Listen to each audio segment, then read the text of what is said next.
Αγαπητοί φίλοι και φίλες, καλώς ήλθατε και πάλι σε ακόμα ένα βίντεο της σελίδας μας Μαθαίνοντας Περιβαλλοντικά.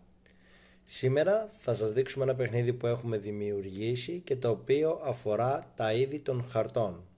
Ταυτόχρονα θα σας παρουσιάσουμε τα είδη των χαρτών και εφόσον σας φανούν εύκολα τα όσα πούμε, μπορείτε να δοκιμάσετε και εσείς να παίξετε αυτό το παιχνίδι. Θα ήθελα εδώ να σας υπενθυμίσω πως η σελίδα μας προσφέρει ποικίλες και πολλές δραστηριότητες πάνω σε πολλά θέματα όπως την ανακύκλωση, στην αστρονομία, στη γεωλογία, στα ζώα, στο κλίμα και στον καιρό, στο περιβάλλον, στις φυσικές καταστροφές και στη φυσική. Την ίδια στιγμή το κανάλι μας στο YouTube έχει και αυτό πολλές δραστηριότητες διαδραστικές τις οποίες μπορείτε να παίξετε. Και τώρα έχουμε ξεκινήσει και αυτή την κατηγορία με τα βιντεομαθήματα, όπου μπορείτε να βρείτε τα μαθήματα έτοιμα σε μορφή βίντεο. Πάμε όμως στο σημερινό μας μάθημα που είναι τα είδη των χαρτών. Λοιπόν, θα ξεκινήσουμε και θα πρέπει εδώ να διευκρινίσουμε ότι υπάρχουν δύο είδη χαρτών, οι γενικοί και οι ειδικοί. Οι γενικοί χάρτες, όπως το λέει και το παράδειγμα, είναι χάρτες που μας δείχνουν κάτι γενικό, όχι κάτι συγκεκριμένο. Οι ειδικοί είναι χάρτες που μας δείχνουν κάτι συγκεκριμένο. Στους γενικούς χάρτες έχουμε δύο κατηγορίες, τον πολιτικό και το γεωμορφολογικό, ενώ στους ειδικούς είναι πάρα πολλές οι κατηγορίες και μπορούν να έχουν διάφορες υποενότητες. Ο πολιτικός χάρτης είναι ο χάρτης που μας δείχνει την υποδιέρεση της χώρας σε νομούς. Μπορούμε να βρούμε πολλά γενικά στοιχεία πάνω σε αυτόν και όχι ειδικά. Εδώ λοιπόν βλέπουμε ότι πιθανότατα αυτός είναι ο πολιτικός χάρτης και όντως αυτός είναι. Στη συνέχεια έχουμε το γεωμορφολογικό, άλλος ένας γενικός χάρτης, ο οποίος δεν μας δείχνει νομούς, αλλά αυτή τη φορά μας δείχνει τη γεωμορφολογία της χώρας, τα ποτάμια, τις λίμνες, τις πεδιάδες και τα βουνά. Εδώ μπορείτε να παρατηρήσετε ότι τα βουνά φαίνονται με καφέ χρώμα, οι πεδιάδες με πράσινο, και αν είχαμε λίγο μεγαλύτερο το χάρτη θα βλέπαμε και τα ποτάμια. Εδώ λοιπόν έχουμε έναν γεωμορφολογικό χάρτη, γενικός και αυτός, που μας δείχνει γενικά τα βουνά και τις πεδιάδες μιας περιοχής. Στη συνέχεια περνάμε στους ειδικούς χάρτες. Θα σας παρουσιάσουμε κάποιους από τους βασικότερους ειδικούς, όχι όλους.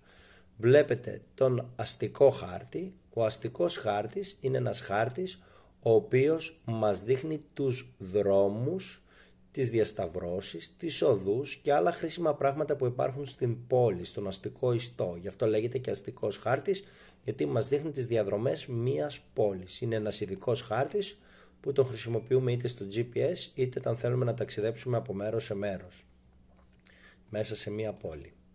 Στον ιστορικό χάρτη έχουμε, όπως το λέει και η λέξη, ένα ιστορικό γεγονός. Ιστορικό χάρτη παρουσιάσαμε και στο προηγούμενο βίντεο που μπορείτε να δείτε από πάνω και αφορά την ταυτότητα του χάρτη, ποια είναι τα βασικά στοιχεία ενός χάρτη, και όπως βλέπετε εδώ πέρα στον ιστορικό χάρτη έχουμε ένα χάρτη στον οποίο, όπως εύκολα μπορείτε να παρακολουθήσετε, υπάρχουν μέσα ιστορικά γεγονότα. Μάλιστα ο χάρτης αυτός είναι φτιαγμένος και με τη μορφή πάπυρου, που σημαίνει ότι σίγουρα είναι κάποιο στοιχείο ιστορικό αυτό που μας δίνει. Ο ναυτικός χάρτης, το λέει λέξη, το χρησιμοποιούν οι ναυτικοί. Είναι ένας χάρτης όπου μας δείχνει τους κόλπους, τις πεδιάδες, τις θάλασσες, τους υφάλους, τι πρέπει να προσέξουν οι ναυτικοί και τα λιμάνια που μπορεί να πιάσει ένα καράβι, ένα ιστιοφόρο. Το χρησιμοποιούμε λοιπόν κατά τη διάρκεια της πλεύσης. Ο χάρτης παραγωγής προϊόντων, το λέει και η λέξη, όταν έχουμε και παράγουμε προϊόντα, δηλαδή εδώ πέρα βλέπετε ότι ανάλογα με την περιοχή έχει και ένα μικρό προϊόν που παράγεται. Μπορεί να είναι το βαβάκι, μπορεί να είναι η ελιά, μπορεί να είναι η σταφίδα, οτιδήποτε. Λοιπόν, είναι ένας ειδικός αγροτικός χάρτης, ο οποίος χρησιμοποιείται για το τι πρέπει να καλλιεργήσουμε στην κάθε περιοχή.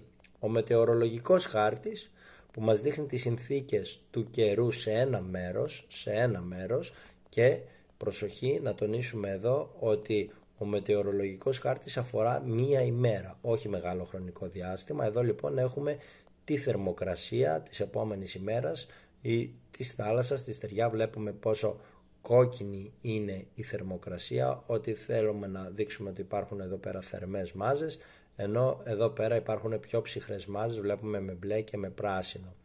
Και αμέσως μετά στην ίδια κατηγορία έχουμε τον κλιματικό χάρτη, ο οποίος μας δείχνει το κλίμα μιας περιοχής, δηλαδή για μεγάλο χρονικό διάστημα.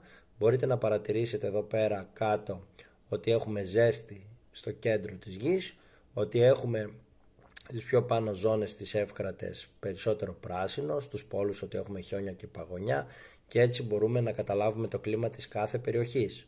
Ο παγκόσμιος χάρτης είναι ένας χάρτης ο οποίος μας δείχνει ολόκληρο τον πλανήτη και τον κόσμο. Νομίζω ότι είναι εύκολο να βρούμε ποιος είναι ο παγκόσμιος χάρτης και να το σημειώσουμε.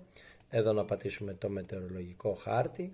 Εδώ είπαμε τον κλιματικό χάρτη που μας δείχνει το κλίμα των περιοχών. Και τελευταίος είναι ο επιδημιολογικός χάρτης, ένας χάρτης που τον έχουμε συνηθίσει τελευταία λόγω του κορονοϊού, που μας δείχνει που έχουμε πιο πολλά κρούσματα.